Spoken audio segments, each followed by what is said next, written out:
Kasih karunia dan damai sejahtera dari Allah Bapa kita dan dari anaknya Tuhan Yesus Kristus, itulah yang menyertai engkau sekalian. Amin.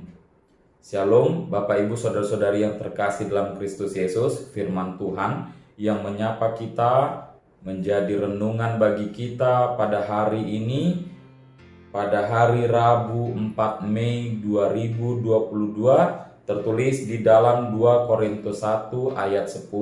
Saya akan membacakan untuk kita sekalian begini firman Tuhan. Dari kematian yang begitu ngeri, Ia telah dan akan menyelamatkan kami. Kepadanya kami menaruh pengharapan kami bahwa Ia akan menyelamatkan kami lagi. Demikian firman Tuhan. Bapak Ibu Saudara-saudara yang terkasih dalam Kristus Yesus, di perkembangan zaman pada saat ini banyak orang yang berlomba-lomba untuk dikasihani. Banyak orang yang berlomba-lomba agar ia bisa terkenal, agar ia boleh mendapatkan popularitas, agar ia mendapatkan belas kasihan. Ia rela untuk menjatuhkan harga dirinya. Ia rela untuk menjauhkan semua harga diri, ego, dan lain sebagainya hanya untuk mendapatkan belas kasihan, bantuan, dan ketenaran. Ia sampai melupakan Allah. Dia sampai jauh dari Allah dan meninggalkan Allah hanya untuk kehidupan yang ada di dunia ini. Ketika hal tersebut banyak terjadi pada masa kini, tidak begitu juga dan tidak dengan Paulus. Paulus ingin mengajarkan dan menunjukkan kepada kita apa yang ia lakukan untuk pelayanan Tuhan. Dia menceritakan bagaimana kehidupannya, bagaimana kesengsaraan, bagaimana beratnya mengikut Yesus. Dia tidak mencari untuk belas kasihan. Dia tidak mencari agar orang-orang mengasihani dia. Dia tidak mencari agar orang-orang datang kepadanya dan ia menjadi terkenal. Tidak. Tetapi semua yang ia lakukan adalah semata-mata hanya untuk pelayanan Tuhan.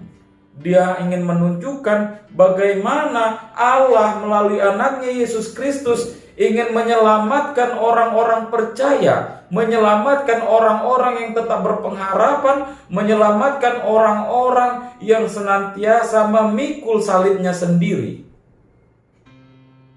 Bukan untuk mendapatkan belas kasihan, bukan untuk mendapatkan ketenaran, melainkan agar kita jangan menaruh kepercayaan kepada diri sendiri maupun orang lain, tetapi melainkan juga agar kita menaruh kepercayaan kepada Allah. Apapun dan bagaimanapun yang terjadi dalam kehidupan, kita serahkan ke dalam tangan pengasihan Allah, agar Allah yang membantu kita, agar Allah yang melihat apa yang kita lakukan. Paulus menganggap penderitaan yang ia alami adalah bagian dari cara Allah agar Paulus tetap berpengharapan pada Allah, tetap mengandalkan Allah dan bukan berpengharapan kepada manusia, dan tidak mengandalkan dirinya sendiri, dan tetap pada ketentuan Allah. Hal tersebut dirasakan oleh Paulus agar ia tidak sombong, tidak berpaling kepada Allah.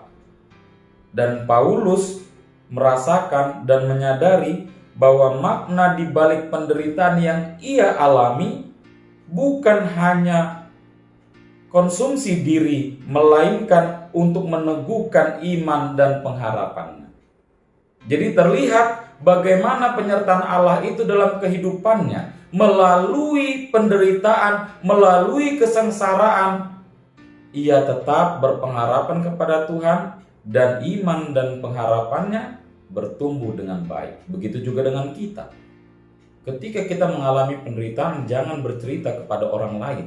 Jangan menceritakan kesusahan dan kekurangan kelemahan kita kepada orang lain, tetapi cerita kepada Allah. agar Allah yang memberikan kepastian, yang membantu dan memberikan anugerah dalam kehidupan kita, dan kita dimampukan untuk tetap menghadapi semuanya dengan baik. Tetaplah berpengharapan kepada Tuhan, serahkan semua ke dalam tangan pengasihan Tuhan.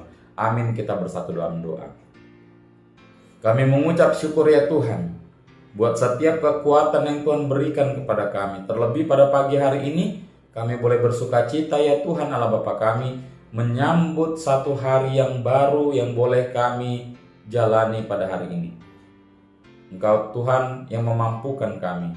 Engkau Tuhan yang senantiasa memberikan kekuatan, terlebih di dalam menghadapi setiap tantangan dan rintangan kami pada satu hari ini. Kami yakin dan percaya Engkau senantiasa beserta kami.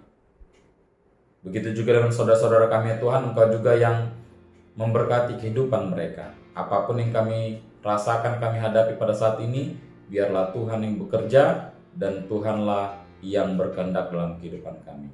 Ampuni kami dari dosa dan pelanggaran kami ya Tuhan, agar kami layak di hadapan-Mu. Di dalam Kristus Yesus kami berdoa dan mengucap syukur.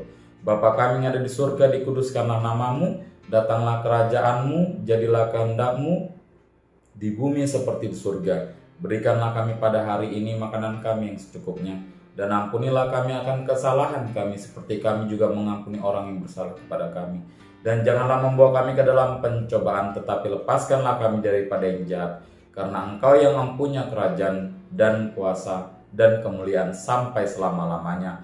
Amin. Anugerah dari Tuhan kita Yesus Kristus, damai sejahtera dari Allah Bapa dan persekutuan Roh Kudus, itulah yang memberkati dan menyertai engkau sekalian. Amin.